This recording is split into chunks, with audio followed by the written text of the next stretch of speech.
Hi guys, foreign investments అయినా ఆర్ఎల్స్ local investors అయినా ఒక స్టేట్లో ఇన్వెస్ట్ చేయాలంటే ఆ స్టేట్ యొక్క ఇండస్ట్రియల్ పాలసీ మంచిగా ఉండాలి.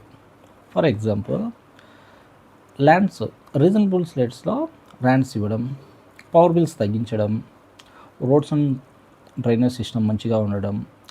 ఎప్పుడైతే ఈ ఎకో సిస్టమ్ అనేది మనం క్రియేట్ చేస్తామో అప్పుడే ఫారెన్ ఇన్వెస్ట్మెంట్స్ కానీ లేదా లోకల్ ఇన్వెస్టర్స్ కానీ ఇన్వెస్ట్ చేస్తారు ఆ స్టేట్లో. అలా కాకుండా ఉంటే 2019 నుంచి 2024 వరకు అప్పుడున్న ఏపీ గవర్నమెంట్ వైఎస్ఆర్సీపీ ఏం చేసిందంటే ఫ్రీ స్కీమ్స్కి ఎక్కువ ప్రియారిటీ ఇచ్చేది, ఇన్ఫ్రాస్ట్రక్చర్ మీద ఎక్కువ ఫోకస్ చేసేది కాదు. అలా అయ్యి ఆ గవర్నమెంట్లో పెద్ద ఏపీకి ఇన్వెస్ట్మెంట్స్ రాలేదు. 2024 ఎలక్షన్స్లో ఎన్డీఏ గవర్నమెంట్ వచ్చింది. టీడీపీ వాళ్ళు ఏం చేస్తున్నారంటే ఇండస్ట్రియల్ పాలసీ చేంజ్ చేసేసారు కంప్లీట్గా. సో అట్లే వైజాగ్ కానీ విజయవాడ సరౌండింగ్స్లో కానీ తిరుపతిలో కానీ ఇన్వెస్ట్మెంట్స్ చేస్తున్నారు. That's the main reason. Thank you.